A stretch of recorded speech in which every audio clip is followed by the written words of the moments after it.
Muito obrigado a todos pela vossa presença.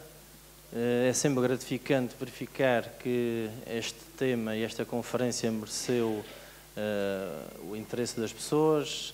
Sendo hoje um dia de semana, penso que até houve uma adesão muito razoável, muito boa. Vou passar, aliás, antes de passar à apresentação dos nossos convidados, uma pequena introdução do tema. Na Conferência Açores Preparar o Futuro, esse segundo painel é dedicado ao tema Estratégias de Futuro. Quais os caminhos que devemos seguir, devemos planear, devemos chamar às nossas próprias mãos o nosso destino, enfim, que estratégias para que esse futuro seja o melhor possível, que estratégias então devemos adotar. Nas vossas intervenções, depois vou pedir que não ultrapassem o limite de 20 minutos. Passaria então neste momento à apresentação dos três convidados. Eu começaria por Rui Luís, pela ordem que está no programa, cuja intervenção incursará sobre o empreender e inovar. Rui Luís é professor no Centro de Empreendedorismo da Universidade dos Açores, é licenciado em Organização e Gestão de Empresas pela Universidade dos Açores, pós-graduado em Gestão e Conservação da Natureza pela mesma universidade e doutorado pela Universidade de Las Palmas de Gran Canária. Desempenhou funções de Diretor de Serviços da Universidade dos Açores, de Diretor de Serviços na Direção Regional de Estudos e Planeamento e, como investigador e responsável financeiro, colaborou em vários projetos e congressos. Foi assistente convidado a tempo parcial no Departamento de Economia e Gestão, na Universidade dos Açores, e também docente de várias disciplinas no mesmo organismo de ensino. O segundo convidado, Ricardo Félix, versará o tema Mobilidade e Conectividade dos Açores. É sócio-gerente da Logistema, licenciado em Engenharia Eletrotécnica, Sistemas e Telecomunicações pelo Instituto Superior Técnico e tem formação complementar em transportes, logística, gestão de empresas, economia e finanças.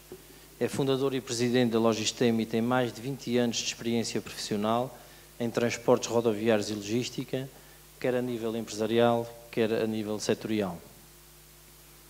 Concebeu a visão que originou o conceito de Portugal Logístico e tem aconselhado entidades governamentais no desenho do programa, para além de outros projetos. Lidera atualmente o importante projeto internacional de concepção e implementação de novo modelo de gestão da cadeia de abastecimento. Nos últimos 14 anos, tem desenvolvido uma intensa atividade profissional na consultoria estratégica e direção de projetos de reconfiguração de sistemas logísticos e redes de transporte. É dirigente associativo de vários organismos e a sua experiência como formador estende-se pelos últimos 20 anos por diferentes cursos e ações para diferentes instituições. O terceiro convidado chama-se Francisco Jaime Quezado, vai abordar um tema chamado Crescer com Inovação, um desafio inteligente. É especialista em estratégia, inovação e competitividade. É economista e MBA pela Universidade do Porto. Desempenhou nos últimos 20 anos funções de gestão na área privada, no Grupo Amorim e na AEP, e na área pública como gestor do Programa Operacional da Sociedade do Conhecimento e também administrador da Agência da Inovação. Tem coordenado a implementação de inúmeros projetos nas áreas da inovação, conhecimento e competitividade, e também tem participado em inúmeros seminários e conferências sobre essas temáticas. Tem também mestrados em Estudos Europeus pela Universidade de Coimbra e Ciência Política pela Universidade Católica e é colaborador habitual da imprensa escrita, para além de ser autor do livro O Novo Capital. Portanto, passaríamos à primeira intervenção de Rui Luís.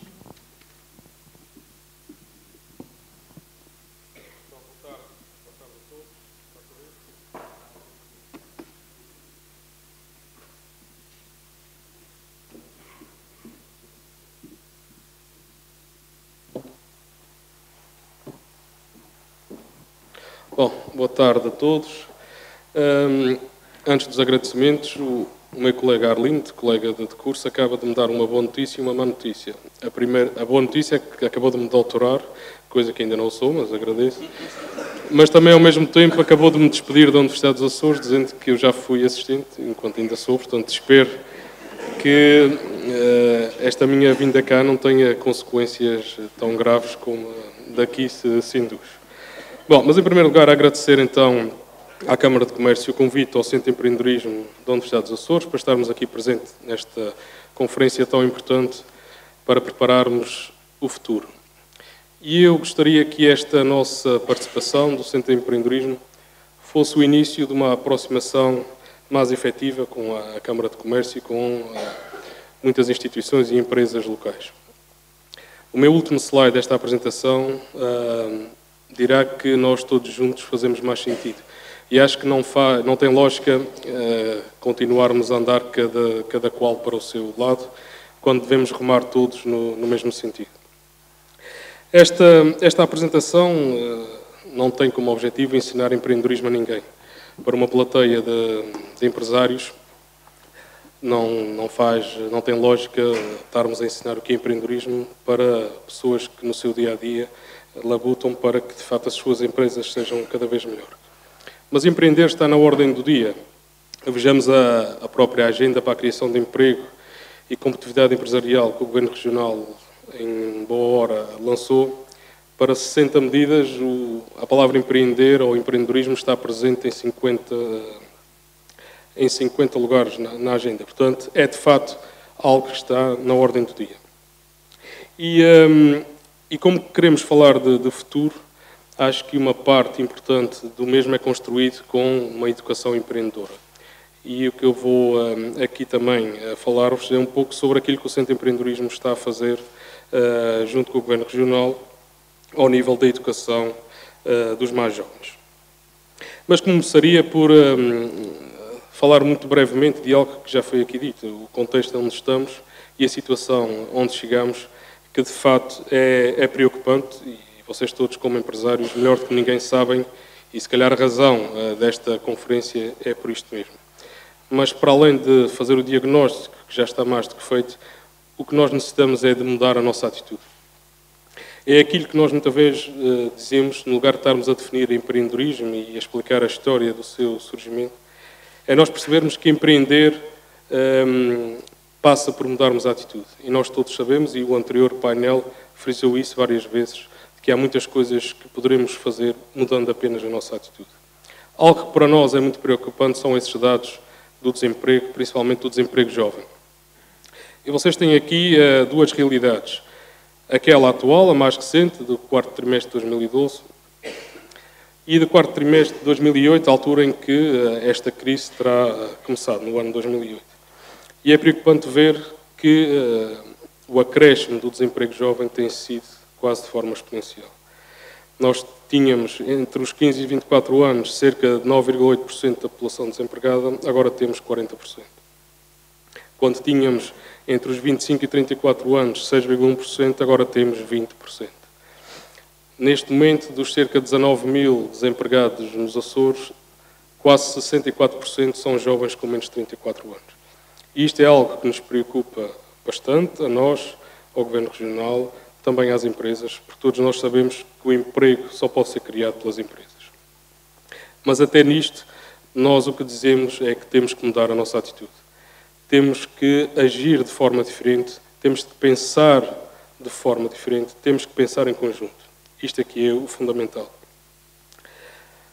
Tudo o que nós falamos sobre empreendedorismo e sobre esses resultados que nós acabamos de ver de desemprego colocam-nos uma data de questões. Principalmente aos jovens. Vale a pena continuar a estudar? Onde é que eu vou trabalhar? Será que eu vou conseguir?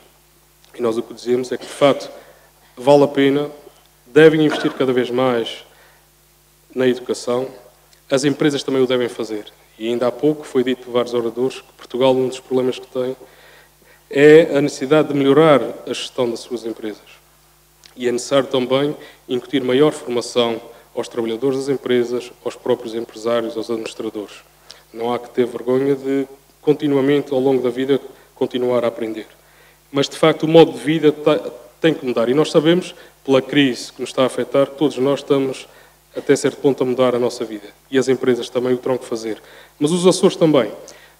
Este mapa mundo que eu já apresentei noutras conferências tem como objetivo nós recentrarmos a nossa posição.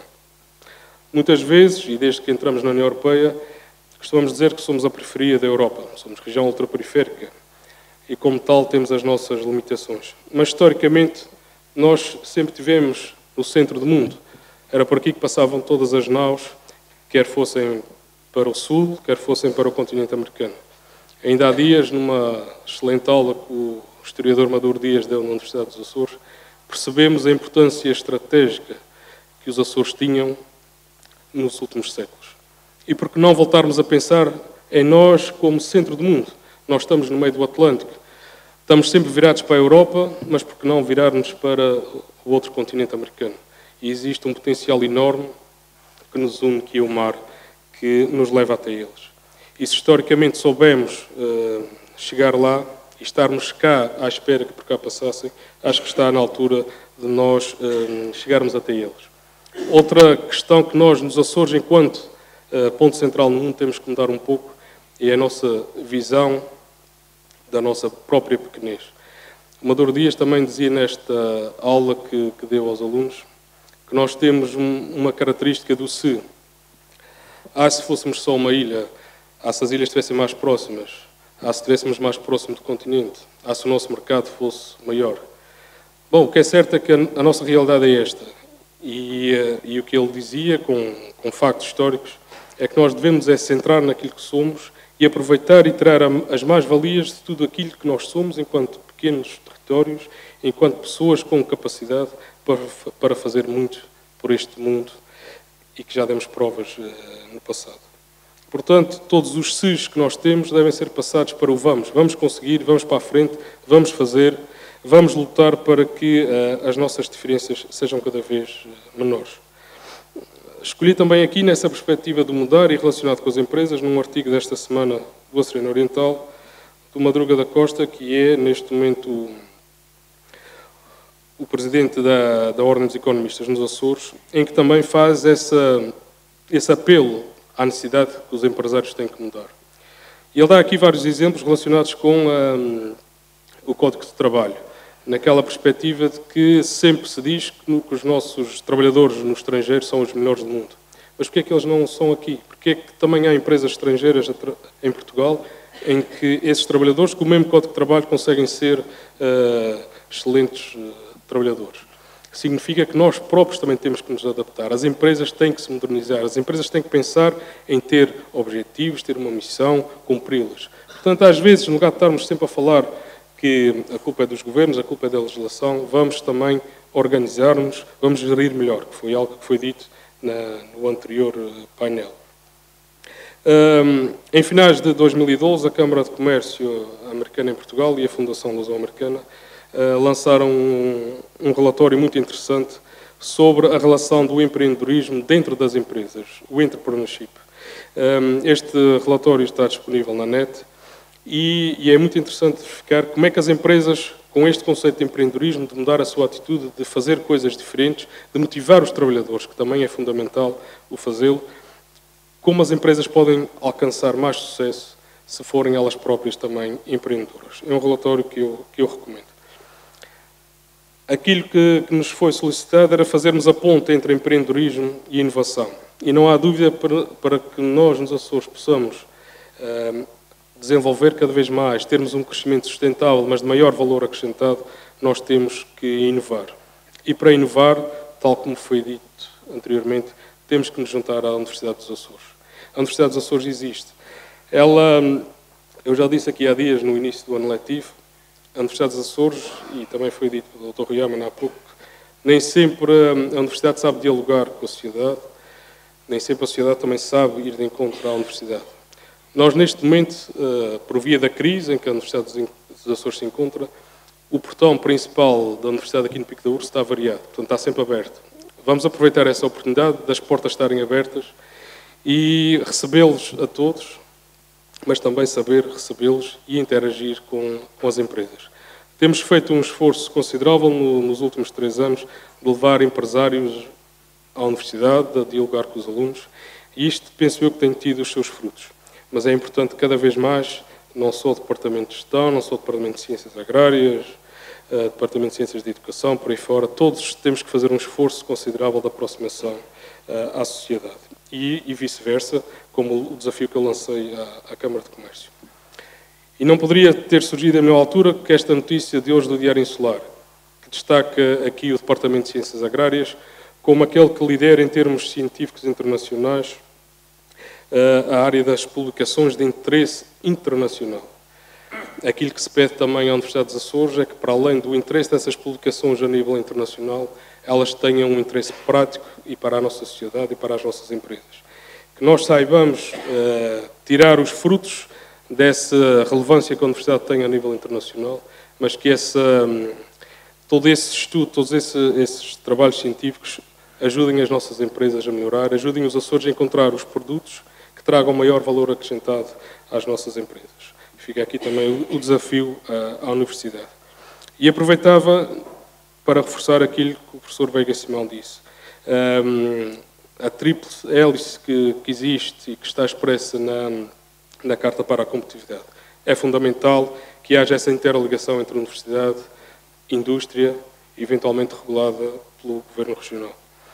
E sem isto, os Açores não vão ter futuro. E se esta é uma conferência para pensarmos no futuro, só faz sentido nós imaginarmos o futuro dos Açores com a presença desta hélice, e como disse muito bem o Dr. Rolim, que seja essa hélice que vá fazer com que o nosso motor avance cada vez mais.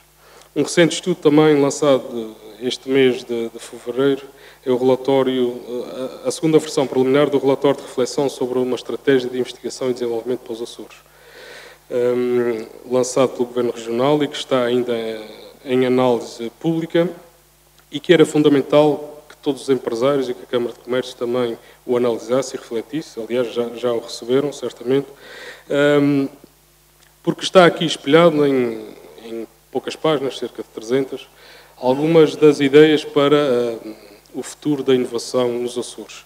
Existem várias áreas onde haverá certamente um papel muito importante entre a Universidade dos Açores e as empresas. E, portanto, temos aqui muitas ideias de como aproveitar alguma da investigação que já está a ser feita e também de promover a investigação em áreas que possam interessar à indústria, que possam interessar à sociedade.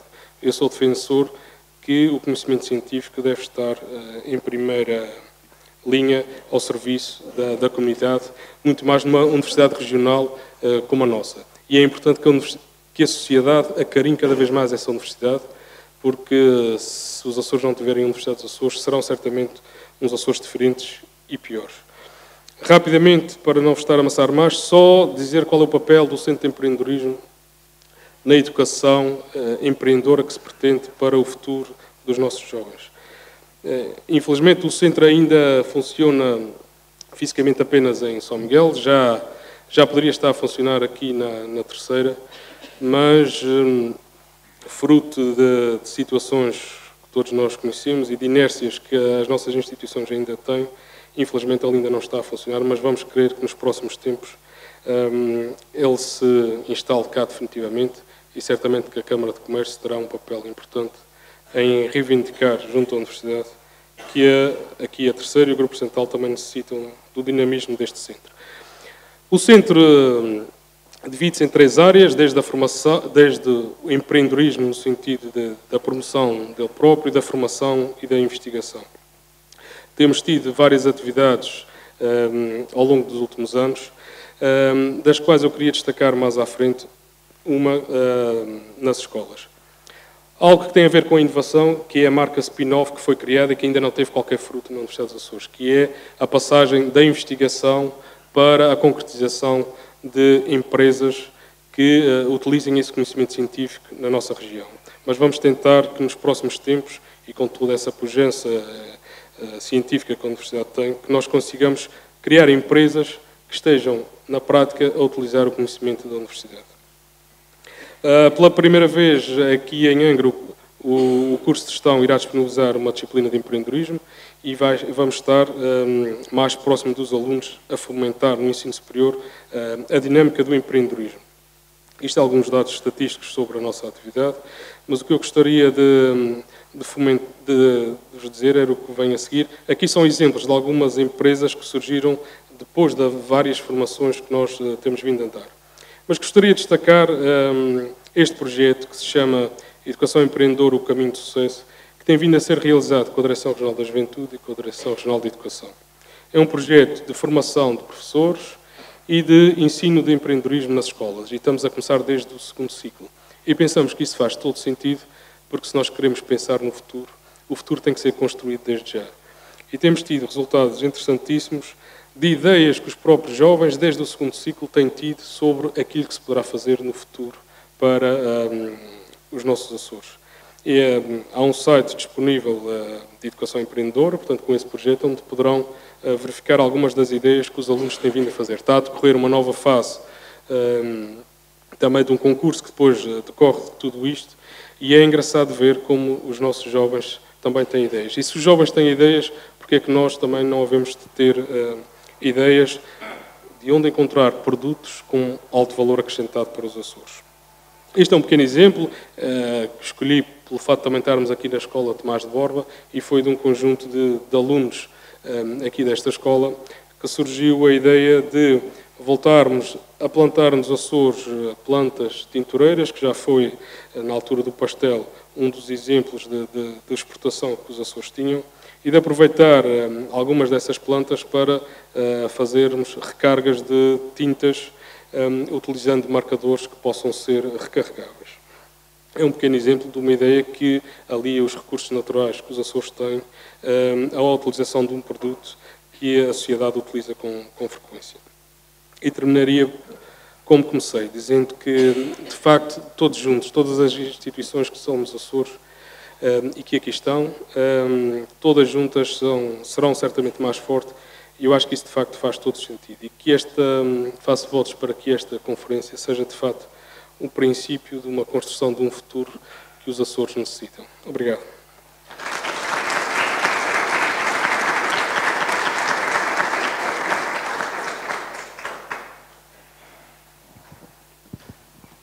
Obrigado, Rui Luís. Eu peço desculpa pelas imprecisões da minha apresentação, mas eu baseei-me na biografia que me fizeram chegar.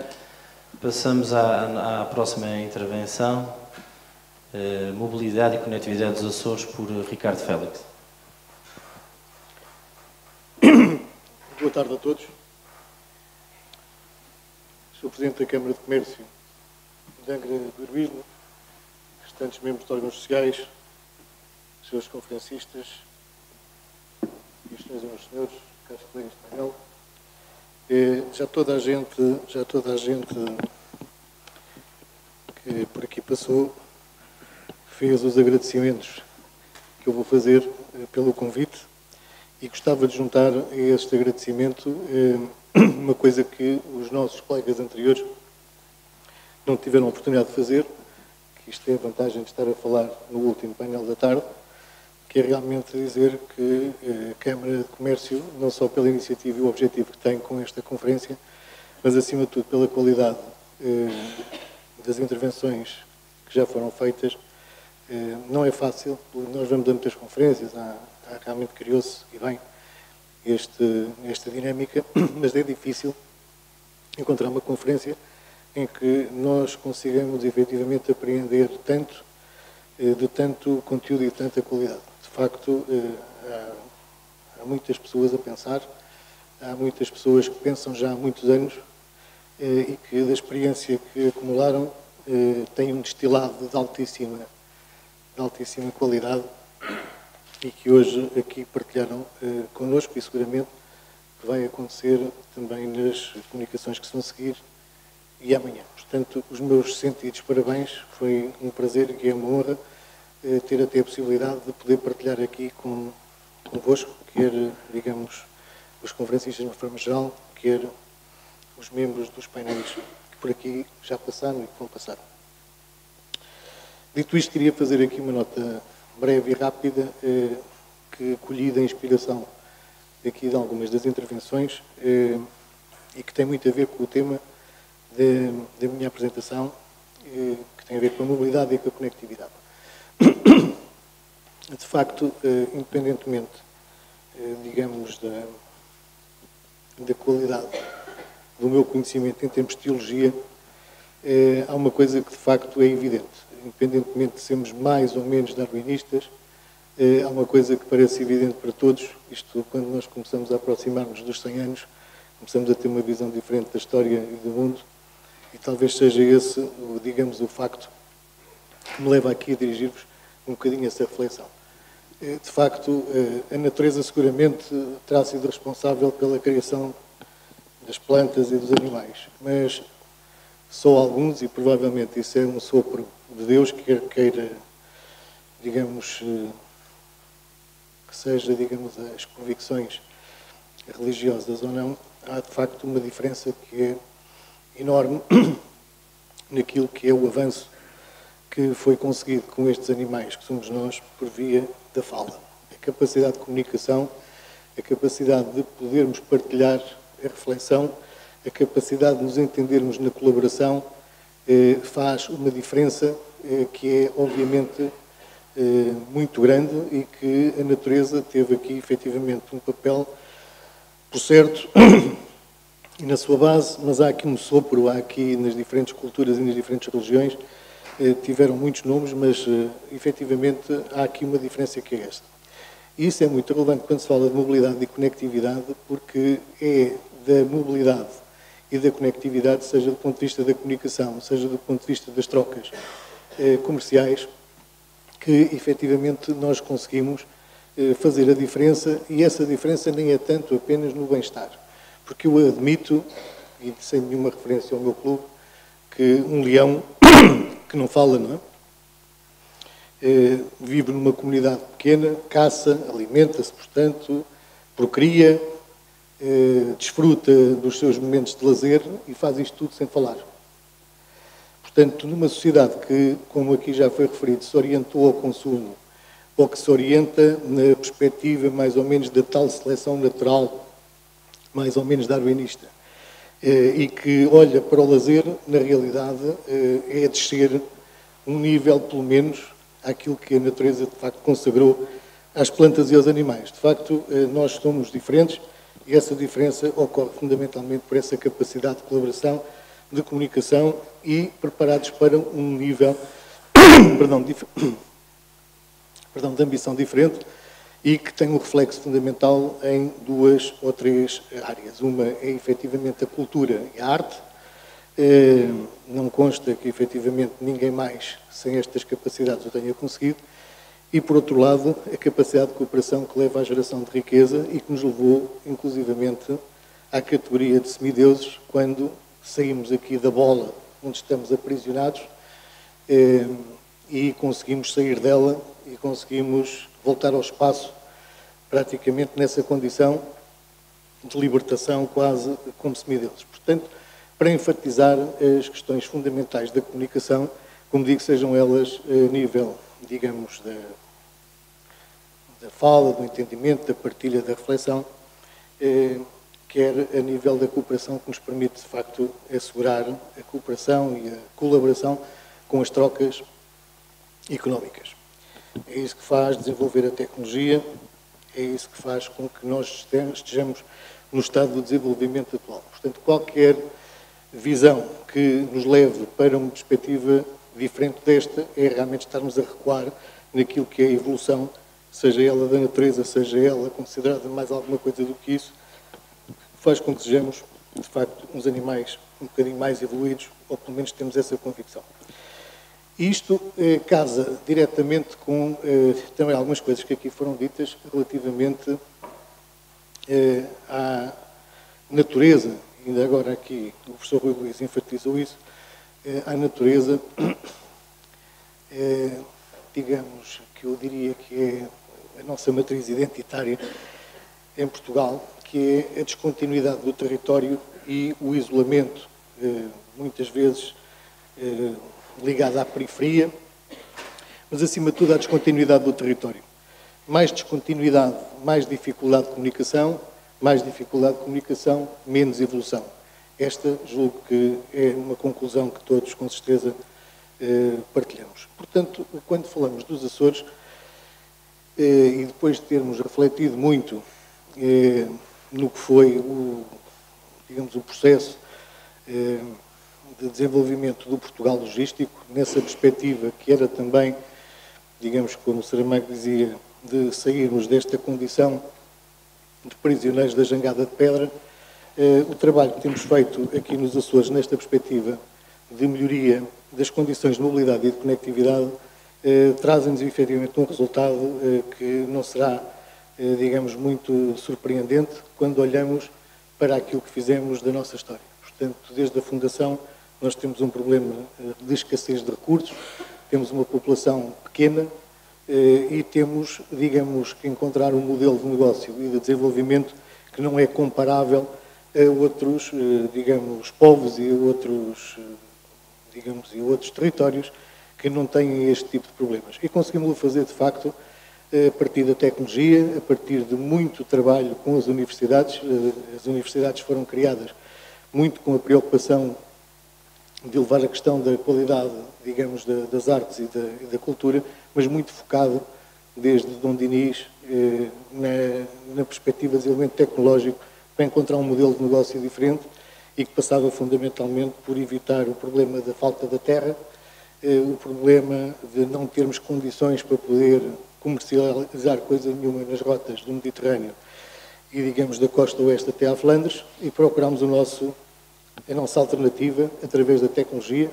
Fomos nós, e é inquestionável hoje para todos, que fomos nós portugueses que conseguimos criar condições tecnológicas para a navegação fora de costa e encontrar um modelo de negócio que passava por uma rota que era a rota, digamos, dos produtos de valor acrescentado ou de alto valor com a Índia. Portanto, faz parte da nossa história, como eu digo, quando nós começamos a chegar mais próximo dos 100 anos, 500 anos começam a ter uma dimensão diferente daquela quando somos mais jovens, aprendemos na história e parece-nos 500 anos, é uma coisa assim de facto muito distante. Não é, nós perdemos de facto nos últimos anos, nas últimas centenas de anos, mas estamos à beira das dificuldades e das oportunidades nos trazerem outra vez para aquilo que muito bem o professor Rui Luís há pouco dizia, que é encontrarmos forças nas nossas fraquezas.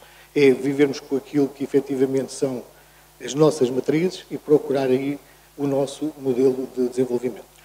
Foi nesses termos que eu fui procurado em 2009 pela Câmara de Comércio para, enfim, com um desafio que era libertar, de facto, os Açores, a economia dos Açores, das dificuldades, ou procurarmos mitigar as dificuldades, digamos, da descontinuidade do território e do seu isolamento ultraperiférico, procurando encontrar efetivamente condições melhores e até tirar partido da posição geoestratégica dos Açores. Portanto, hoje vamos falar aqui de mobilidade e de conectividade na perspectiva da economia mais centrada nos fluxos de mercadorias, não tanto apenas ou só ou virado principalmente para as pessoas, mas uma coisa de facto arrasta a outra. Eu ficava aqui o resto do dia a falar convosco, se tivessem paciência para ouvir, mas temos que andar para diante e eu vou ver se consigo acelerar um bocadinho aquilo que realmente preparei em termos do que a Câmara de Comércio está a desenvolver e eu, enquanto, digamos, líder de uma equipa da Logisistema que tem ajudado a fazer este trabalho, preparou e que desenvolveu e que são coisas concretas, ou seja,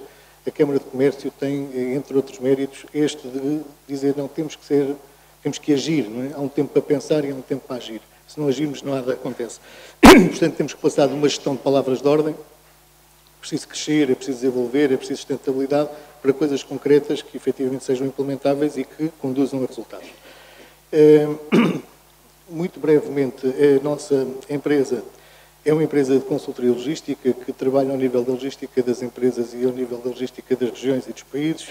Estivemos envolvidos até agora num conjunto importante de projetos nesse domínio e aquilo que nós procuramos é, digamos, é ver a logística numa perspectiva ampla de eficiência dos fluxos e desta, digamos, mobilidade e desta conectividade. Ou seja, criar as tais condições para o desenvolvimento, melhorando e aproximando, digamos, os povos, as empresas, os mercados, etc. A Câmara de Comércio de Angra do Heroísmo definiu, na minha opinião, com alguma felicidade, este projeto que devia dar origem ao tal plano de melhoria das condições logísticas de plano Açores Logístico. Nós já fizemos algumas apresentações e eu praticamente vou dar-vos uma ideia rápida acerca do que é efetivamente o potencial de melhoria da economia através desta aposta na melhoria da mobilidade e da conectividade. Portanto, nós concluímos este trabalho preliminar em 2010 e uma coisa que nós procuramos fazer neste trabalho foi não olhar exatamente para trás, procurando encontrar aqui séries cronológicas para projetar o crescimento, etc., mas procurar ter uma cenarização a partir, digamos, da situação atual da economia, percebendo bem quais são os seus pontos fortes e os seus pontos fracos e procurar cenarizar aqui uma evolução da economia para os Açores em 4 cenários. O cenário atual, em que nós temos efetivamente aqui um conjunto de iniciativas muito importantes que estão a ser constrangidas por um sistema logístico obsolescente, temos um transporte marítimo muito pouco frequente e caro, temos uma rede de frio que está, digamos, bastante insuficiente e temos uma oferta de transporte aéreo que, apesar de ter uma taxa de ocupação relativamente baixa, não tem o match adequado com a procura e constrange muitas das iniciativas que os empresários açorianos têm procurado desenvolver. Com isto, pensamos que é possível passar para, com um pouco investimento, para um cenário melhor, aquilo que nós chamamos o cenário atual modernizado, em que conseguimos criar um sistema logístico que pode efetivamente melhorar bastante através de uma intervenção no sistema marítimo e no sistema de transporte marítimo e no sistema de transporte aéreo, fazendo basicamente 2 coisas. Uma é criar um sistema de conexão dos Açores com o continente e mais tarde com o exterior, um desenvolvimento da rede de frio e, a nível do transporte aéreo, criar condições para uma melhor coordenação da oferta para poder daqui tirar melhores condições para a exportação dos produtos. Contudo, aquilo que nós podemos fazer com pouco investimento, que é realmente esta intervenção, e mesmo assim tem algum investimento, iremos ver adiante que será, apesar de todo, um investimento com retorno muito rápido e muito importante, entendemos que o que os Açores vão ter que fazer, e já aqui os nossos colegas dos painéis anteriores aqui enfatizaram muito, e agora aqui o meu colega anterior também, é realmente perceber que da nossa pequenez, quer em termos de população, quer que deriva obviamente de um consumo pequeno, uma escassez de recursos, porque temos pouca terra, tentar procurar não fazer efetivamente uso de estratégias de massificação, sejam elas em que setores sejam, mas procurar aquilo que nós chamamos o potencial endógeno premium, ou seja, procurar efetivamente extrair dos nossos recursos o maior valor possível, o que significa fazer uma aposta muito importante no setor secundário da transformação agroindustrial, no turismo, na tecnologia, etc. Eu não vou aqui, digamos, maçar-vos com isso, porque realmente foi brilhantemente exposto aqui anteriormente, mas há uma coisa que nós efetivamente encontramos como dificuldade, é que este aumento da frequência do transporte aéreo e do transporte marítimo tem um limite que é o limite da dimensão. Nós não temos condições para aumentar muito o número de toneladas que importamos e que exportamos, e isso faz com que nós não tenhamos condições para poder sair de um sistema dedicado, quer ele seja aéreo, quer ele seja marítimo. O que significa ficarmos muito condicionados no número de destinos que servimos com frequência, portanto, o chegar aos mercados rapidamente, com baixo custo e muito rápida, e digamos, num conjunto de destinos muito diversificado e muito rapidamente, tem um limite que é realmente o limite que o número de toneladas que nós conseguimos exportar e importar determina. Ou seja, nós não podemos ter 10 ou 20 navios aqui todos os dias, para todos os lados do mundo, porque esses navios teriam que ser, provavelmente, do tamanho de, enfim, praticamente quase os cacilheiros, porque realmente somos uma região pequena. Portanto, nós não podemos apostar em criar, de facto, essa frequência com um sistema dedicado. Aquilo que percebemos é que a única maneira de conseguir sair deste constrangimento era procurar encontrar, na posição geoestratégica dos Açores, condições para poder criar um novo sistema de transporte marítimo e que futuramente será também aéreo no Atlântico, procurando e encontrando condições para que os Açores sirvam efetivamente de nó fundamental de articulação desse novo sistema. Portanto, aqui rapidamente, a primeira intervenção para que aumentemos a frequência e baixemos os custos, nomeadamente passar de frequência semanal para bissemanal, implica aqui um reordenamento, digamos assim, do sistema, é passar de, digamos, deste sistema mais complexo que temos atualmente para um sistema mais ordenado com 2 gateways, com carga rodada entre as ilhas e com apenas 2 navios de maior dimensão e mais rápidos de ligação ao continente. Aqui nós já conseguimos ter, digamos, resolvidos uma parte dos nossos problemas, quer do ponto de vista de transporte, quer do ponto de vista logístico, porque a concentração da carga em 2 gateways, em termos de stock, e o aumento da frequência e o abaixamento do custo de transporte leva a que a economia sofra uma transformação importante de desintermediação comercial e que vai criar, digamos, novas oportunidades para o desenvolvimento do tal potencial endógeno. Nós temos aqui um quadro que eu vou passar muito rapidamente. Estes números estão obsoletos, estão datados, não é? Os valores de estudo original eram valores de 2009, em que o tráfego eram de 75 mil teus. Teu é uma unidade de volume no transporte marítimo, que quer dizer unidade equivalente a 20 pés, basicamente é um contentor pequeno, e passam-se os contentores grandes e pequenos para esta unidade de base comum, que é o teu. Tínhamos 75 mil, em 2011 tínhamos já diminuído para 67.500 e julgamos que em 2012, temos a certeza que este número desceu razoavelmente, o que faz com que este quadro que nós temos aqui nos possa mostrar uma diferença importante entre o modelo que temos atualmente do transporte marítimo e aquilo que é o modelo que há pouco referi e que viram em termos de custo. Portanto, nós temos aqui um custo avaliado de 87 milhões para o transporte com o continente, para o continente e do continente e interilhas. Com os 75 mil teus de 89, se mudássemos para este modelo, teríamos uma poupança de 8 milhões. Com os valores de 2011, os custos do modelo atual sobem para 95 milhões e os do modelo que propomos para 78, com ganho de 17. Se aqui agora pusermos os valores de 2012 e estivermos a falar provavelmente 50, 55 mil teus, somos capazes de encontrar poupanças bastante maiores, porque há uma diferença, eu não vou entrar em pormenores técnicos, mas de facto o modelo atual tem limites de escalabilidade, a ponto neste momento de já ter só, se não estou em erro, em operação 8 dos 10 navios que tinha em 2009 e estar à beira de ruptura relativamente àquilo que a legislação determina, com 3 operadores, porque não é possível que cada um deles opere menos 2 navios para garantir uma frequência bissemanal. Portanto, nós, em algumas ilhas da região, e semanal para São Miguel e Terceira. Relativamente ao transporte aéreo, há uma intervenção dupla, uma de melhor coordenação da oferta, porque neste momento nós utilizamos somente as barrigas dos aviões de passageiros. Há uma obrigação de serviço público que determina que haja uma determinada capacidade afeta a este tráfego, mas os horários desses aviões são feitos para os passageiros e não se coordenam bem com as necessidades da carga.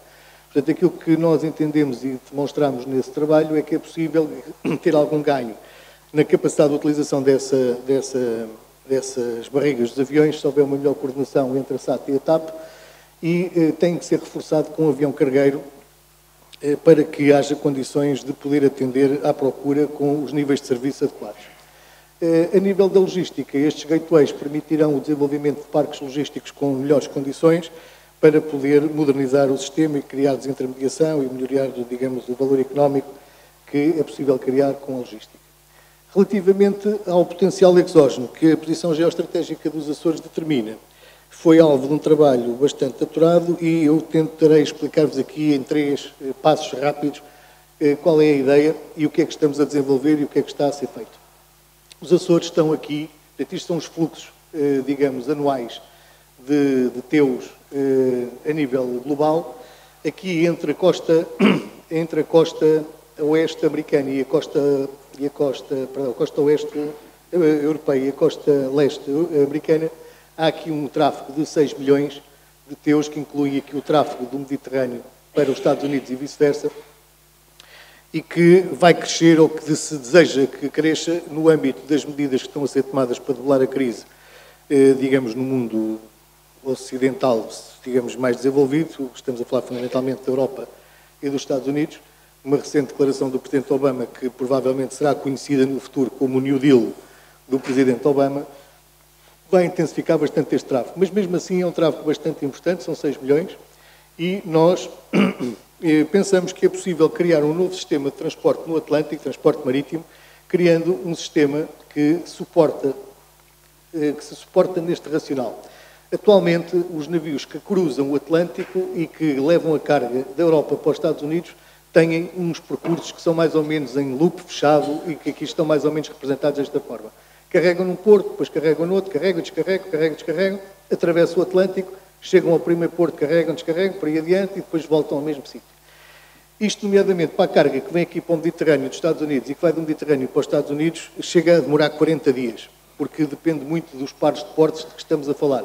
Portanto, entre este porto e aquele, estamos a falar de um percurso muito curto, dá volta de 10 dias, mas se estivermos a falar entre este porto e este porto, estaremos a falar já de 27, 28 dias de tempo de ciclo. E, como digo, se vier aqui para o Mediterrâneo são 40. Portanto, quem quiser exportar alguma coisa dos Estados Unidos para o Mediterrâneo, sabe que embarca um contentor aqui num destes portos e que aparece no porto de destino 40 dias depois.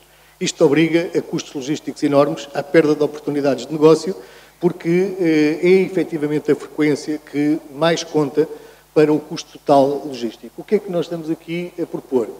É que haja um sistema do tipo daquele que a FedEx utiliza, que se chama Hub and Spoke, e que basicamente trabalha da seguinte forma. Um navio aqui de um porto da Europa leva carga aqui para os Açores, carrega a carga que vem dos portos todos da América para aqui e leva de volta a carga de todos os portos que foi carregada para este porto na sua volta, digamos, a casa. E a mesma coisa para cada um destes portos, ou para um conjunto de portos agregado, e a mesma coisa aqui para o Mediterrâneo. Ou seja, o navio sai do porto, ou sai de um par de portos, chega aos Açores, levando carga para todos os Estados Unidos, e quando volta, vai carregar todos os contentores que vieram de todos os portos dos Estados Unidos e que se destinam a esse porto. Portanto, isto chama-se um sistema Hub and Spoke, e nós temos ideia que aqui, temos estudos preliminares feitos, de que é possível criar aqui nos Açores um hub que permita processar mais ou menos entre 1,2 a 2 milhões de TEUs por ano. Ou seja, qualquer coisa parecida como 30% daquilo que são os tais 6 milhões que ali estão.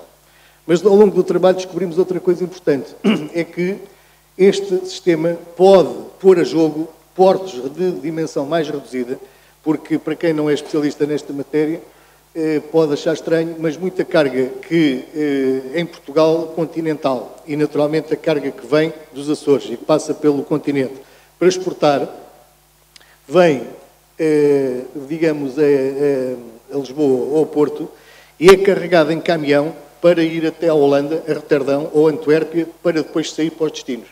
Porquê é que este custo existe? Porquê é que os operadores têm que fazer isto? Porque não há navio a tempo e horas para todos os sítios, a partir de Lisboa, ou a partir do Porto, ou a partir de Sines. E, portanto, mete-se a carga onde há navio para rapidamente encaminhar a carga. O que é que acontece?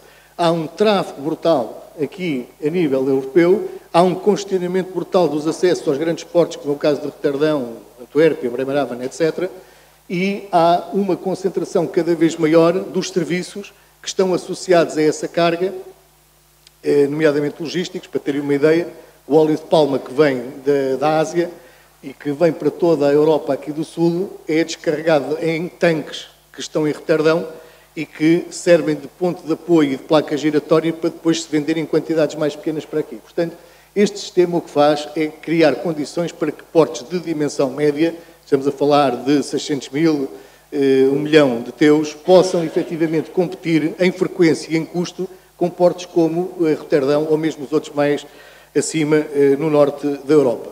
Portanto, cria condições para que haja menos tráfego terrestre e que é um dos objetivos do Livro Branco recentemente publicado e da Estratégia 2020, é conseguir dar sustentabilidade efetivamente à mobilidade a nível europeu. A mesma coisa se passa, ainda agora, esta delegação que esteve cá nos Açores,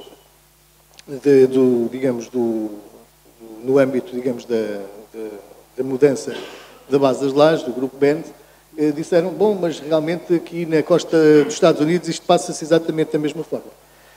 Depois descobrimos que a nível da África e a nível do Brasil passa-se a mesma coisa. Há muito poucos portos com capacidade de ligação com os Estados Unidos e fica mais fácil um porto mais pequeno aqui no Brasil não ir a Santos, a São Paulo, e vir aqui aos Açores para poder levar a sua carga para os Estados Unidos ou para a Europa. E a mesma coisa com a costa da África.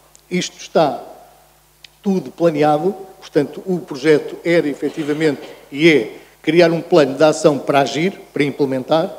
Neste momento, nós na fase 1 temos condições para implementar um novo modelo de operação, assim haja, digamos, condições objetivas para isso, do ponto de vista regulamentar, de política, etc., de criar e desenvolver as plataformas, digamos, logísticas, e já temos feito os estudos preliminares de viabilidade e já começámos a fazer o roadshow a nível de, digamos, da União Europeia, na Comissão Europeia, para fazer a apresentação do projeto, e falta-nos iniciar o roadshow Atlântico. Já houve uma série de contactos com empresas de navegação, de nível mundial, etc.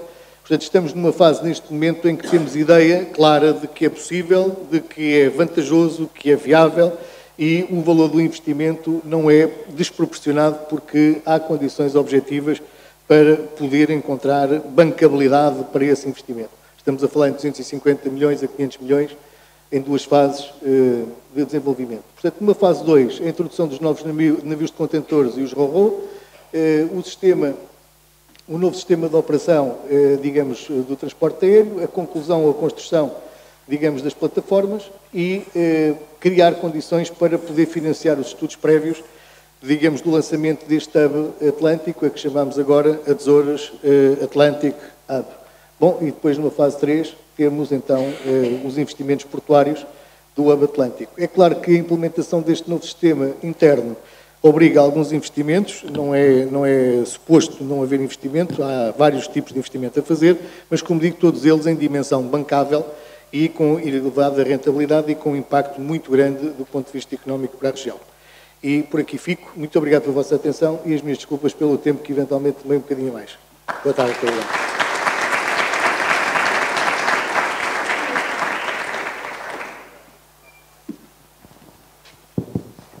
Muito obrigado, Ricardo Félix.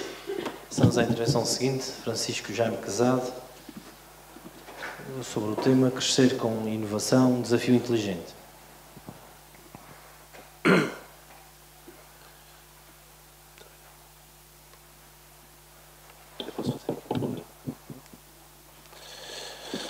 Muito boa tarde. A hora já vai tardia, portanto eu vou tentar ser o mais prático e eficaz possível. Antes de mais, gostava de agradecer o amável convite da Câmara de Comércio e felicitá-lo no seu Presidente por esta iniciativa. Acho que estamos, de facto, num momento muito complexo, este momento de desmotivação coletiva que todos vivemos, não só no continente, mas um pouco por toda a parte, e acho que é, de facto, com iniciativas como estas que se conseguem tentar, como dizem muito bem o tema da conferência, preparar e agarrar o futuro. Eu vou também responder um pouco ao desafio que o meu amigo Rui Van Arme, que já conheço há muito tempo e que muito aprecio, lançou, e tentar, de uma forma prática, deixar aqui algumas sugestões e algumas propostas para aquilo que possa também ser o papel de alguns dos atores presentes, e particularmente da Câmara de Comércio, naquilo que possa ser o desenho de soluções e de propostas para o novo quadro comunitário que aí vem. Eu basicamente vou dividir a minha intervenção em 2 pontos. O primeiro ponto tem a ver com um diagnóstico muito rápido daquilo que é neste momento a situação que nós temos nestas áreas de inovação e tecnologia e da competitividade, e mostrar 2 ou 3 quadros que sintetizam um pouco o porquê de estarmos como estamos e de o que temos que fazer para alterar a situação. E depois vou, como disse, apresentar algumas ideias muito práticas de temáticas que estão na agenda desta matéria. Eu estive recentemente, em novembro, no Congresso Mundial da Competitividade, que foi organizado em Bilbao pela equipa do Michael Porter e do Kettles. Como sabem, o Michael Porter é um dos maiores estudiosos da competitividade a nível mundial.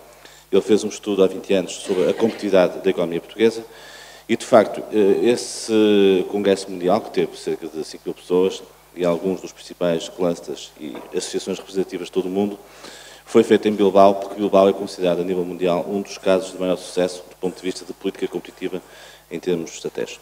E, de facto, o que o País Basco, e em particular Bilbao, fazem é algo que nós, em Portugal, quer no continente, quer aqui na região autónoma dos Açores e na Madeira, também podemos fazer, porque, de facto, temos recursos para isso, temos tido também as competências que são necessárias para esse desafio, e, sobretudo, o que falta neste momento é, como já foi referido por alguns dos presentes, alguma organização. Eu, portanto, vou basicamente apresentar, como disse, algumas ideias práticas relativamente a alguns pontos que eu penso que vão ser decisivos no desenho de propostas no novo quadro comunitário de apoio, realmente nesta área que mexe muito com as empresas, mexe muito com as universidades, mexe muito com esta teia que gira à volta da inovação e da competitividade. Mas antes disso, gostava só de fazer um diagnóstico relativamente àquilo que é, neste momento, de facto, a situação da economia portuguesa e o que temos que fazer. Este é um quadro que mostra, de uma forma muito prática, penso eu, aquilo que é, de facto, a situação onde estamos e onde temos estado nos últimos anos e aquilo que é a necessidade daquilo que nós temos que fazer. Do lado esquerdo, as cores não têm, embora pudesse parecer, foi apenas uma mera coincidência, está aquilo que foi, no fundo, a experiência dos últimos anos. Nós temos uma experiência, e penso que o Dr. Rui já anda nisto também há muitos anos e, portanto, de certa forma, acaba por ser também um bom testemunho daquilo que é essa mesma experiência.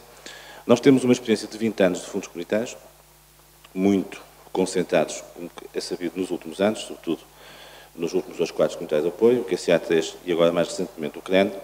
E, de facto, apesar desses 20 anos de fundos comunitários, a realidade é que ainda hoje, portanto, 2013, nós temos uma carteira de economia que basicamente se pode centrar naquilo que é o lado esquerdo. Portanto, nós temos, de facto, ainda um peso excessivo daquilo que são as chamadas atividades estruturais não transacionáveis, portanto, a administração pública, tudo o que tem a ver com as atividades de apoio e de suporte, são atividades que, de facto, não geram valor, para utilizar a expressão de Michael Porter. Conseguimos ter, nos últimos 6, 7 anos, uma atividade muito intensa naquilo que são as chamadas atividades que, não sendo transacionáveis no sentido estrito do termo, apesar de tudo, não geram valor com redundância transacional, portanto, foi nomeadamente a especulação financeira, a imobiliária e tudo o que está associado. E tivemos, de facto, nestes últimos 20 anos, apesar dos muitos investimentos que foram feitos do ponto de vista das empresas, do ponto de vista das associações empresariais, do ponto de vista da inovação e tecnologia, nós gastamos, sobretudo, por exemplo, na área da inovação e tecnologia e da sociedade do conhecimento, que é uma área que eu acompanhei muito nos últimos anos, centenas de milhões, para não dizer bilhões de euros, do ponto de vista de infraestruturas. Hoje, Portugal é um país dos mais avançados no mundo na área da banda larga, na área das infraestruturas de suporte à ciência e tecnologia, e apesar, de facto, desse investimento que nós fizemos, nós continuamos a ter, e isso são dados ainda hoje, infelizmente, reais, um valor muito baixo na faixa de cima daquela imagem do lado esquerdo. Portanto, tudo o que tem a ver com atividades transacionáveis, de facto, tem um peso muito pequeno na economia.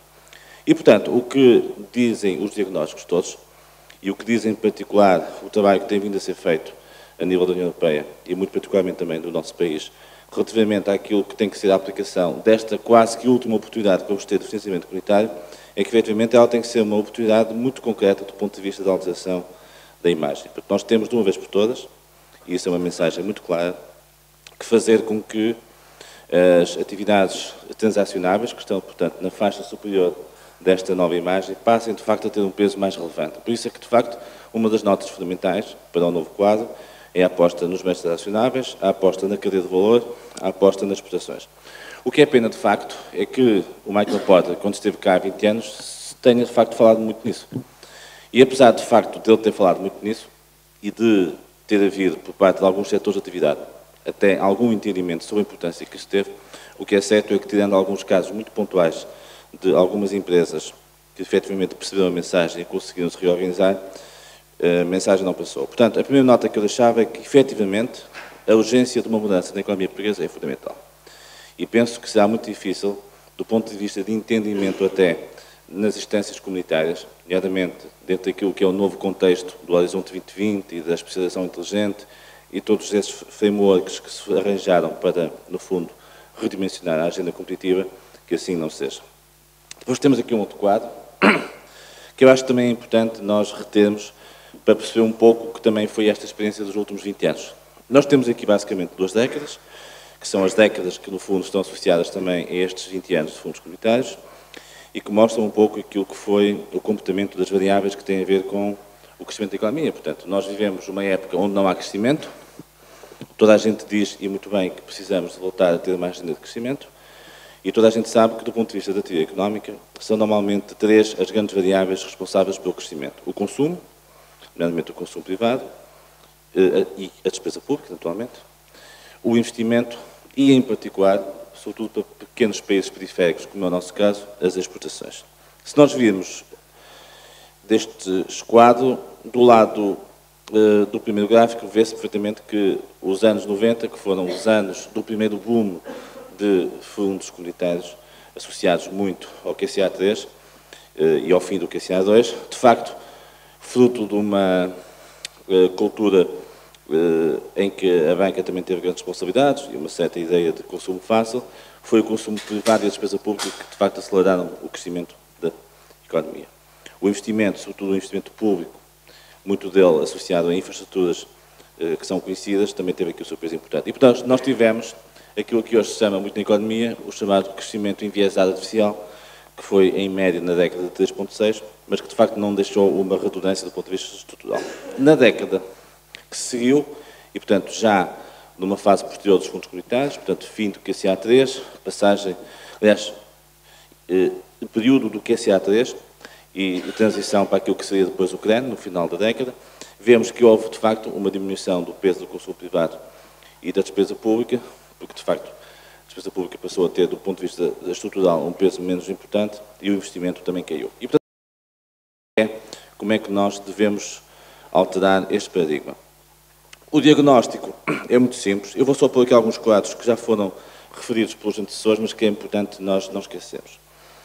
Portugal é dos países que nos últimos anos mais investiu em ciência e tecnologia e na sociedade de conhecimento. Nós somos hoje, a seguir à Suécia, o país que mais doutorados tem per capita. Se permitia que 4 ou 5 doutorados pudessem, durante 2 anos, com o apoio de fundos públicos, poder ter utilidade para a empresa. Houve empresas que, felizmente, utilizaram esse mecanismo, mas depois acabou por não se dar continuidade. Portanto, a primeira questão tem a ver com a questão do valor que é retirado pela ciência e tecnologia. Depois, em relação à questão do empreendedorismo e da capacidade inovadora, que já foi aqui falado também, uma nota muito rápida. Apesar de todo o discurso oficial que existe à volta desta temática, nós continuamos a ter um problema muito complicado. O primeiro é o problema do financiamento. De facto, na atual situação de ausência de capital de risco e de venture capital, são muito poucos, de facto, as possibilidades que muitos jovens universitários, jovens doutorados têm para continuar a fazer o seu financiamento e, por outro lado, também não há uma rotina de risco na nossa cultura e que, de facto, facilita esse tipo de atividade.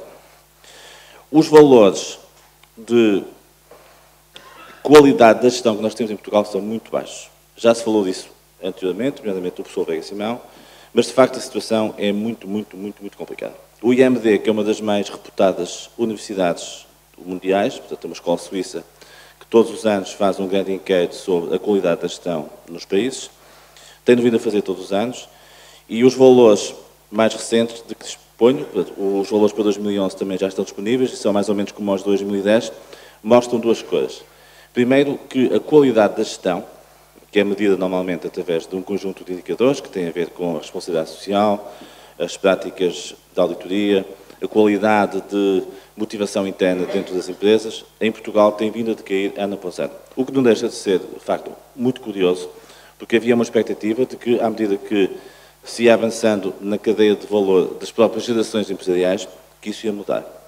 E segundo, e mais importante, é que, de facto, não tem havido uma capacidade, quer do Estado, quer de outras entidades, de conseguir alterar a situação. Este é um aspecto particularmente muito importante, porque o Michael Porter falou muito nisso no tal congresso que eu referi em Bilbao. Este é hoje, claramente, um dos aspectos decisivos para a capacidade competitiva das nações e das empresas. E, portanto, nós aqui, de facto, vamos ter que dar um passo em frente muito importante no futuro. Nós temos feito de uma forma institucional, como sabem, tem avançado muito no país e, particularmente, nas faculdades mais conhecidas, os cursos de MBA, os cursos de gestão de empresas, tem havido como uma espécie de pedagogia muito sistematizada daquilo que deve ser o ensino da gestão, mas o que é certo é que os dados que, de facto, nós dispomos, e que são dados fiáveis, mostram que aqui o valor ainda é muito baixo. Portanto, eu diria que, em síntese, e estes são valores relativos ao último relatório do Fórum Económico Mundial, como sabem, é uma das entidades mais reputadas em termos internacionais na análise da gestão.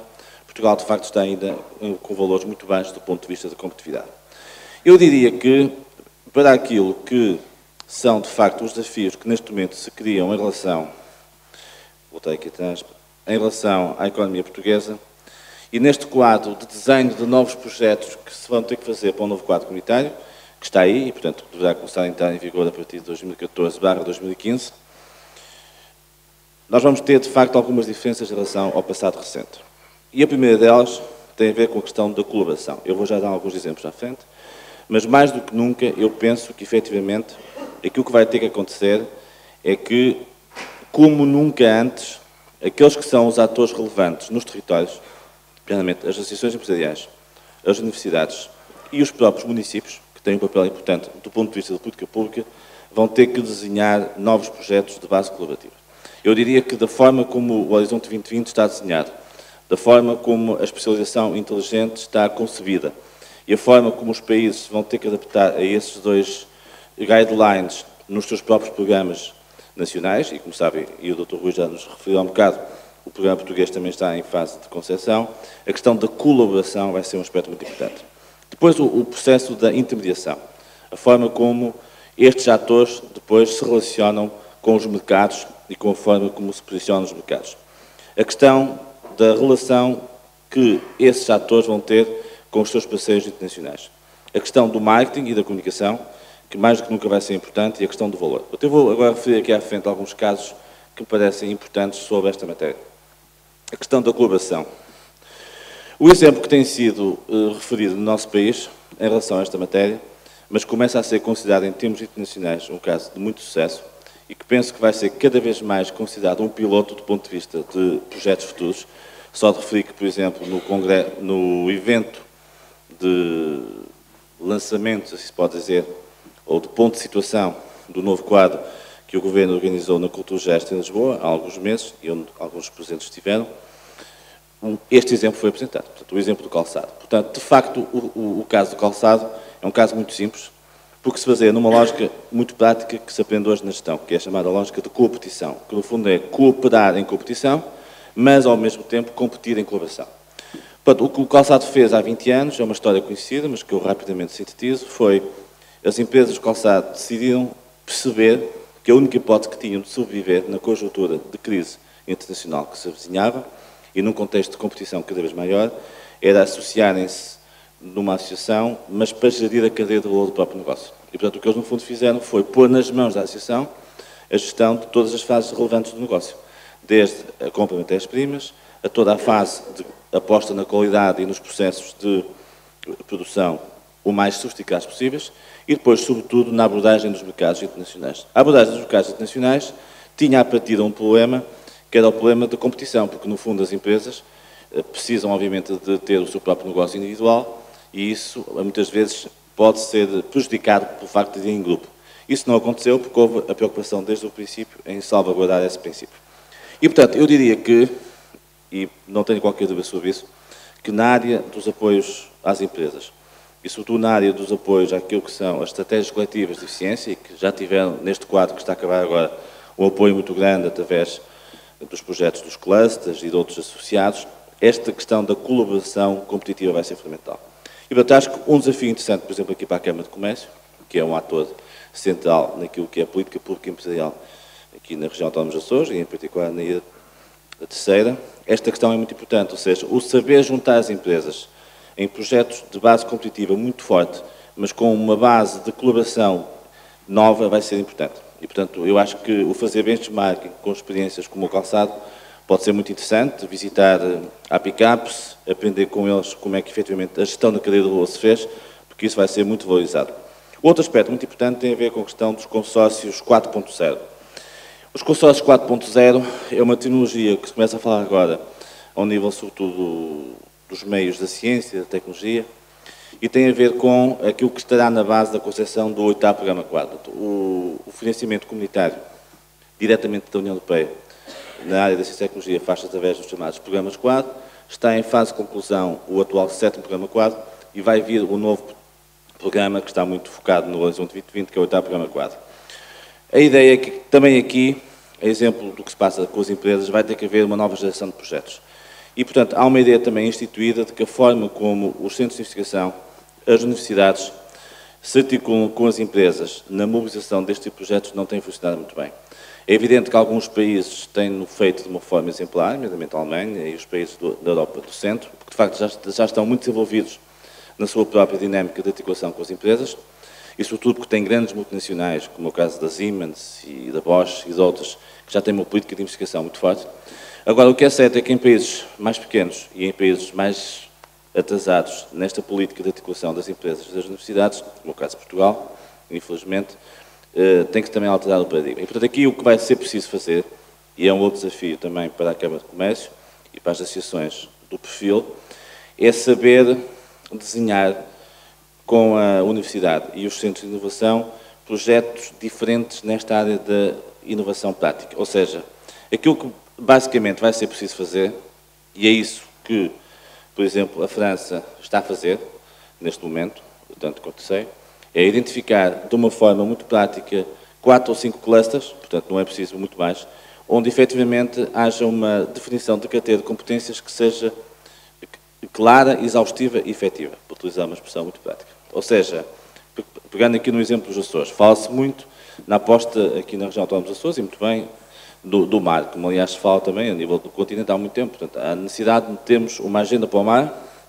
o cluster do mar tem vindo a ser muito trabalhado também do ponto de vista institucional, o Presidente da República fala muito no mar, mas falta de facto nós passarmos a um aspecto mais prático, que é a forma como se deve trabalhar esta articulação do mar. E portanto aqui o que é preciso fazer é ir ter com a universidade, perceber de facto onde é que existe já algum trabalho de investigação prática na área do mar que tenha ligação ao mundo empresarial, primeiramente na área da aquacultura, primeiramente na área do desenvolvimento de novas soluções de pesca e coisas parecidas. E, portanto, identificar, através disso, projetos muito práticos que sejam candidatáveis ao 8º Programa Quadro e onde, por exemplo, uma entidade de referência como é a Câmara de Comércio possa desempenhar um papel que até agora, de facto, as associações empresariais em Portugal não têm feito, temos que o reconhecer, do ponto de vista de monitorização dessa matéria.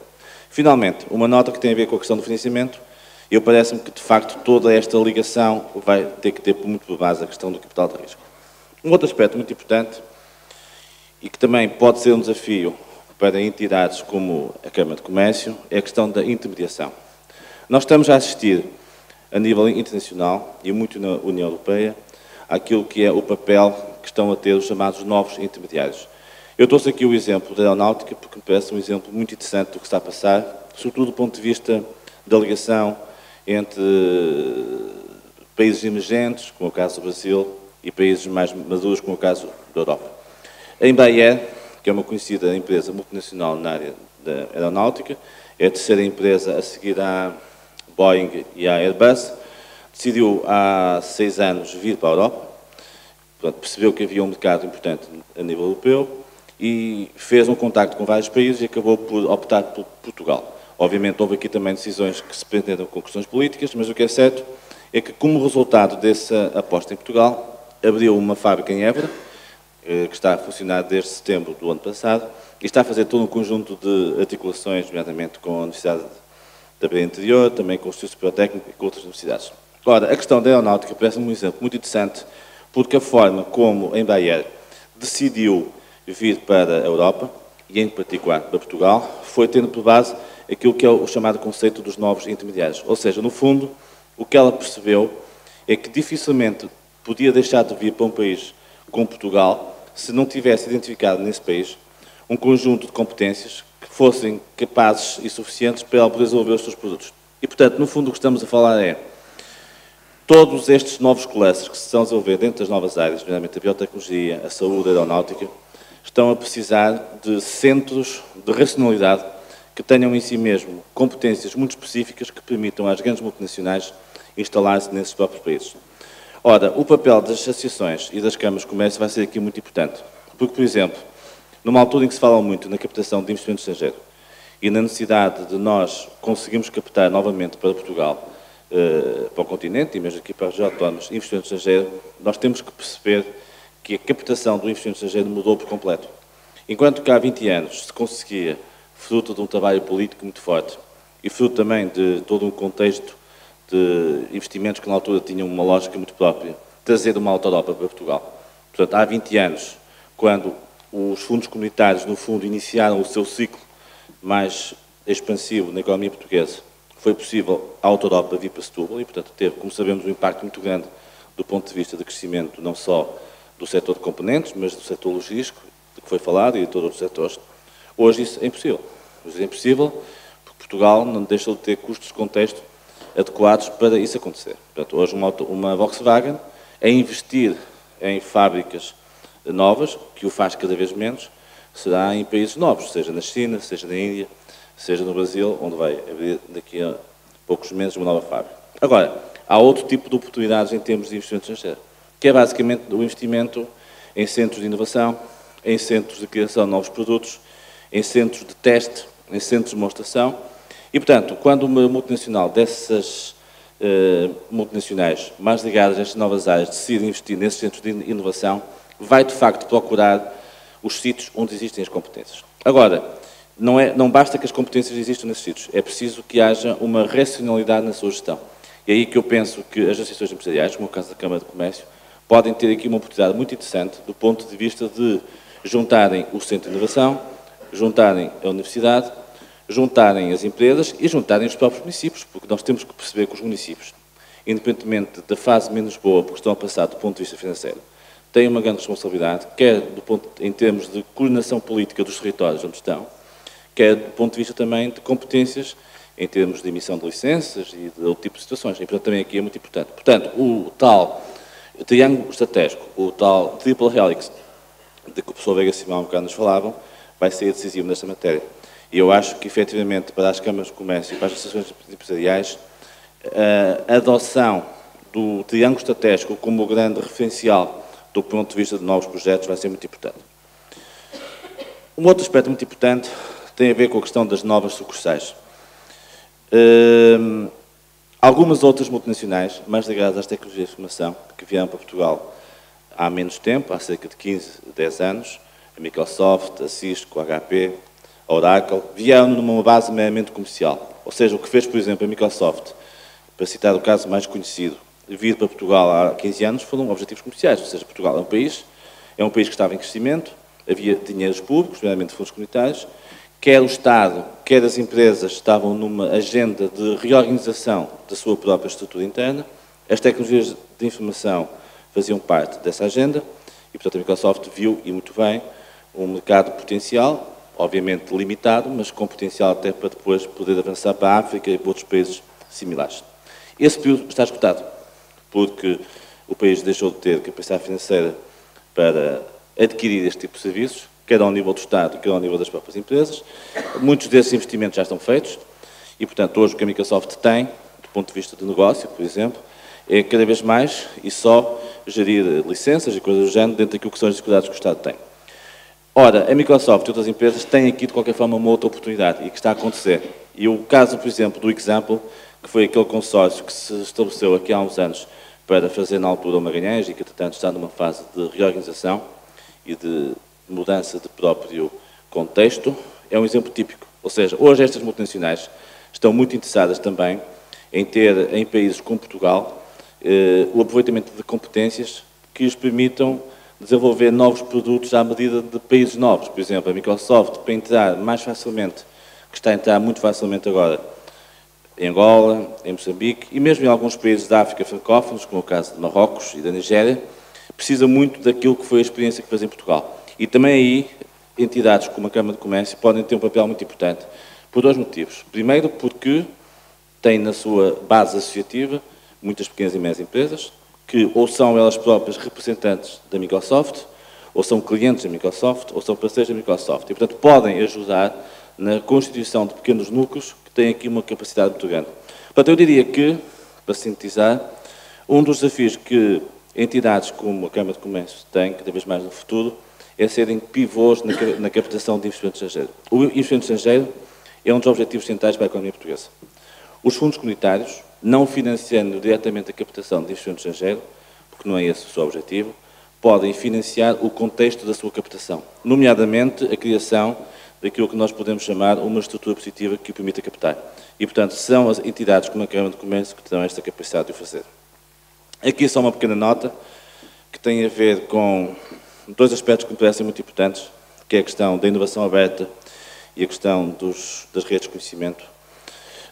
Nós estamos a chegar a um período, e eu penso que os fundos comunitários são a melhor demonstração disso, em que quem não tiver acesso e quem não estiver integrado em redes internacionais de conhecimento dificilmente subsistirá. Portanto, como eu disse há um bocado, o Horizonte 2020 é um exemplo disso e, portanto, está muito formatado através destas redes. E, portanto, para uma entidade como a própria Câmara de Comércio, isso é um desafio fundamental. O primeiro é o dela própria estar integrada em redes. Portanto, nós hoje temos as redes internacionais das associações empresariais, temos as redes internacionais dos parques de ciência e tecnologia, temos as redes internacionais dos clusters, portanto, há toda uma amálgama muito grande de redes. E eu acho que entidades como esta têm que elas próprias saber definir em que redes se vão integrar. De preferência, tem que ser redes muito fortes do ponto de vista institucional. Eu costumo referir, e aliás, isso é mais ou menos um dado adquirido, que nós, enquanto país, apesar de termos há 20 anos uma lição única do ponto de vista de fundos comunitários, e temos considerado, apesar de tudo, um aluno exemplar em termos de discussão e de qualidade de discussão, continuamos a não ter lobbying em Bruxelas. É mais fácil para uma região como o País Basco ter capacidade de lobbying em Bruxelas, ou porque tem uma delegação em Bruxelas, ou porque tem os circuitos montados, do que nós tê-lo. E, portanto, nessa matéria temos que ter mais capacidade de fazer. E depois temos que ter redes que sejam muito práticas nos seus objetivos. O outro aspecto importante, onde eu penso que uma entidade como a Câmara de Comércio, no desenho dos seus futuros projetos, também vai ter que ter em atenção a questão da inovação aberta. Vai ser muito valorizado no futuro, cada vez mais, a dinâmica de projetos que são projetos abertos em termos de inovação, ou seja, onde no fundo a empresa e o seu promotor aprende com os fornecedores, com os clientes e está responsabilizada no sentido dos resultados a que se chega. Pus aqui uma pequena sugestão relativamente à questão das redes criativas, porque penso que é um tema que está muito na ordem do dia. De facto, existe a nível da União Europeia hoje uma agenda que tem a ver com as cidades criativas. É uma agenda que, do ponto de vista de financiamento, ainda não está completamente definida. É natural que os próprios programas comunitários, a nível dos países, vão ter linhas para isso. Já existe, como foi falado também anteriormente, a questão da regeneração urbana, que é um passo estrutural para que isso aconteça, mas depois é preciso ir mais longe desse ponto de vista. Também aqui me parece que pode haver algum trabalho interessante. Nós temos um caso muito interessante a nível do nosso país, que se está a passar no Porto, onde a AEP, em conjunto com Serralves e com a Casa da Música e a Câmara do Porto, decidiram constituir uma pequena plataforma para definir um projeto nesse sentido. E, portanto, são exemplos que também podem acontecer. Finalmente, e para começar também a tentar cumprir o meu tempo, duas notas finais. A primeira tem a ver com a questão da comunicação. Eu acho que mais do que nunca este novo quadro comunitário que vem aí vai ser um instrumento muito importante do ponto de vista da comunicação. E apesar de a comunicação não ser normalmente um elemento de avaliação dos projetos e da sua mais-valia, não tenhamos dúvida que a forma como os projetos são concebidos do ponto de vista da comunicação, do que vão ser os seus impactos, os seus resultados coletivos, vai ser muito importante. Eu pus aqui o exemplo do Cambridge Science Park, porque é um projeto em Cambridge, portanto muito conhecido, no Reino Unido, e é um projeto que foi considerado há pouco tempo, num estudo internacional, como um exemplo do que deve ser a boa comunicação de um projeto. Eu diria, e foi-nos também mostrado antes, no outro painel, que de facto hoje vai-se apostar muito a nível dos indicadores, dos resultados e dos impactos. E, portanto, a capacidade de se ter uma boa comunicação vai ser muito importante. E depois, um outro aspecto que vai ser muito importante é a questão da nova comunidade, ou seja, os projetos vão ter cada vez mais que ser demonstradores dos efeitos que têm nas suas regiões. Vai-se apostar muito, é um tema que vem já de alguns anos, na questão das regiões inovadoras. Nós temos um problema em Portugal, que é um problema que não está resolvido, que é um problema de facto, apesar de termos muito o discurso do território e o discurso da aposta nas regiões, apesar de termos tido no passado alguns exemplos de aposta nas chamadas regiões de demonstração da inovação, nas regiões plano, apesar de termos tido as cidades e regiões digitais, na área de conhecimento, continuamos a ter muito pouco este conceito de regiões inteligentes, cidades inteligentes. Eu acho que, e com isso termino, que aqui para a Câmara de Comércio também pode ser um desafio muito interessante, nos projetos que vierem a ser desenhados na região autónoma dos Açores, seja a nível mais global, seja a nível mais específico de cada ilha, poder também adotar um pouco esta imagem e este desenho daquilo que deve ser uma região inteligente. Muito obrigado.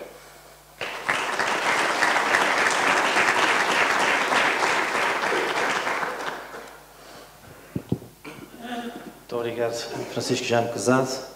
Passaríamos agora a um período de perguntas a quem estiver interessado em colocar alguma questão aos nossos convidados.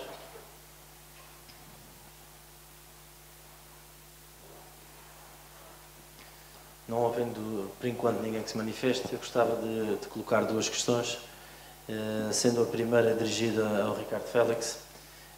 As recentes declarações do Presidente Obama sugerindo um acordo entre os Estados Unidos e a União Europeia para o estabelecimento de um grande mercado comum no Atlântico Norte podem relançar certamente a importância geoestratégica dos Açores, inclusivamente indo ao encontro do projeto Açores Logístico.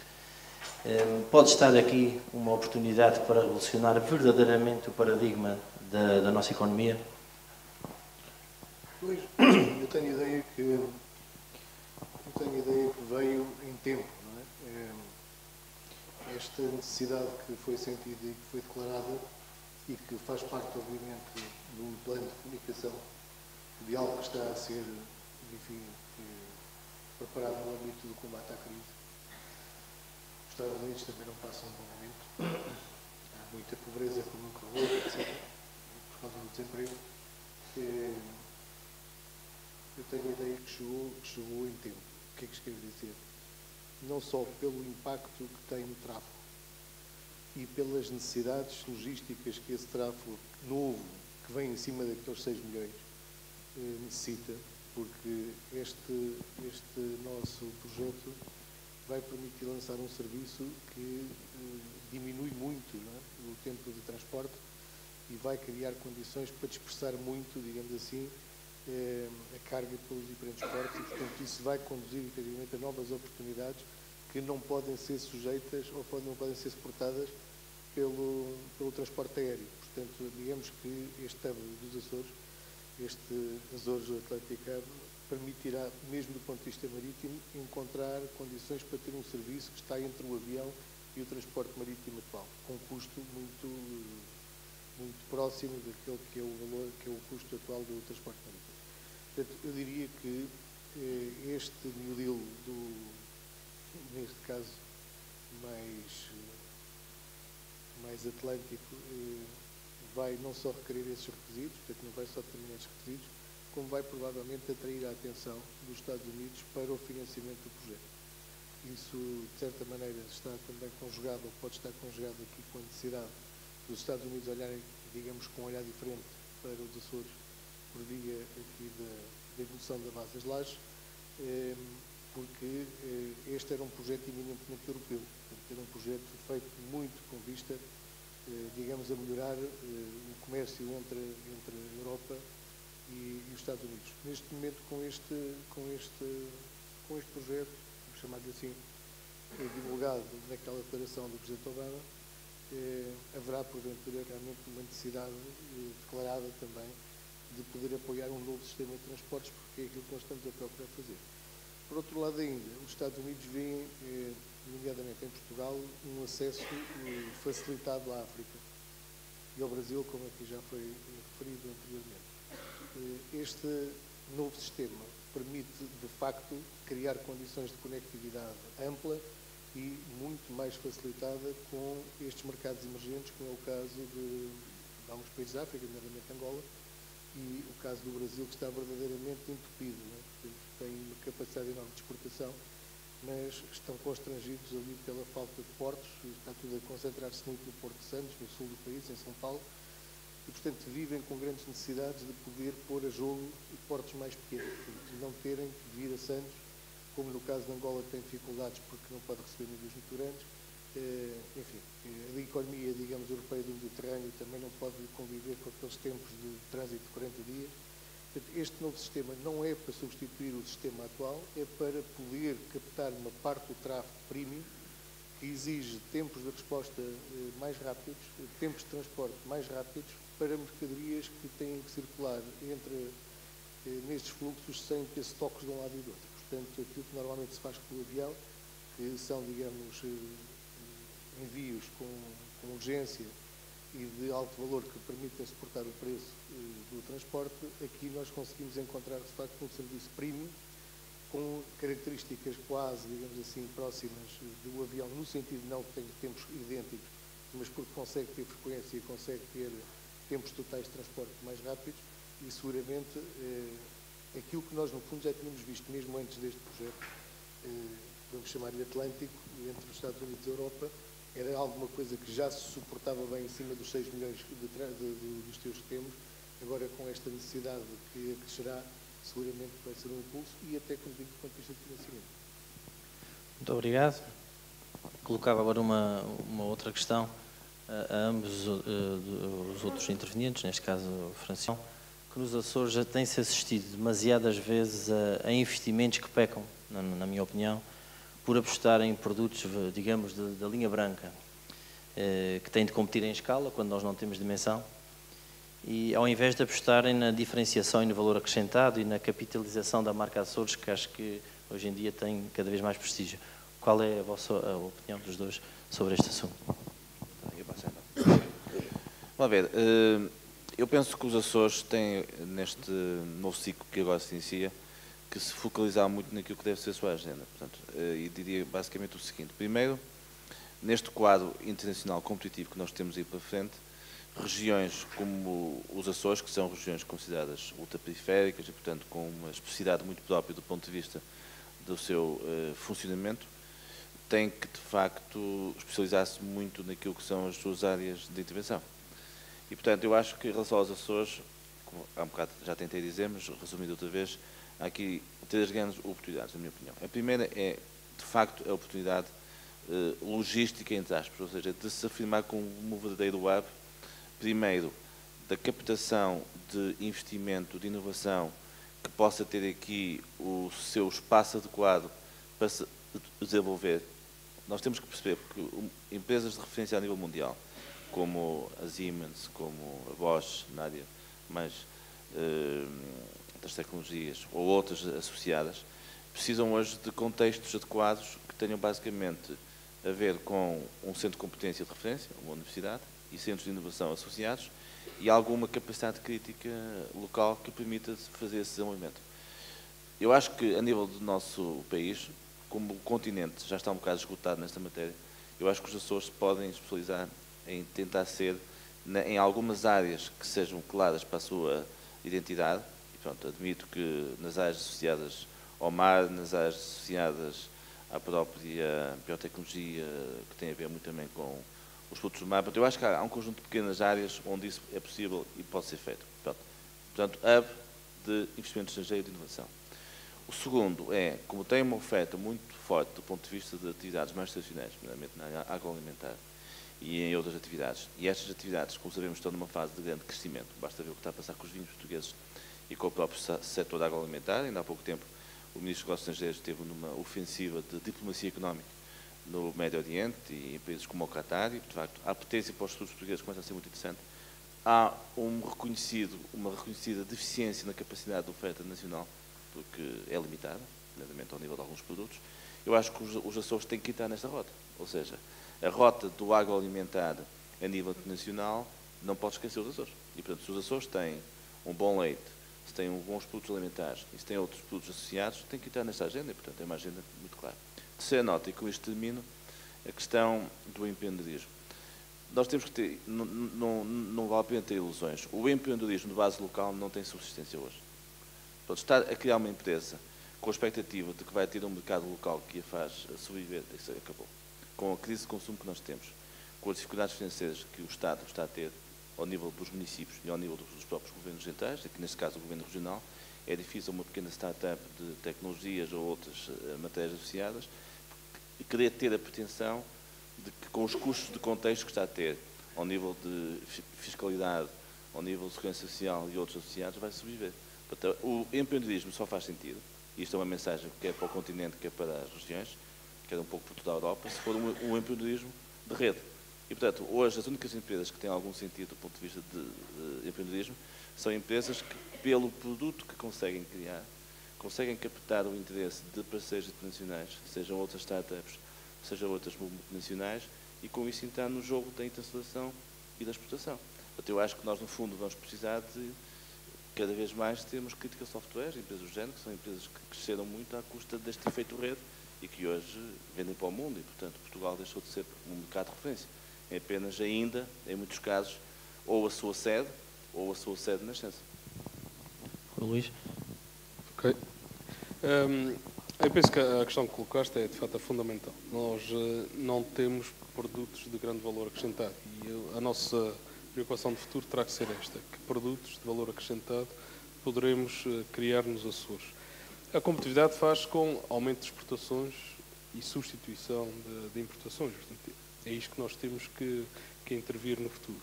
E tudo o que se falou aqui gira à volta da cooperação. Portanto, temos que cooperar todos cada vez mais uns com os outros, no sentido de podermos ganhar todas as sinergias que sejam possíveis.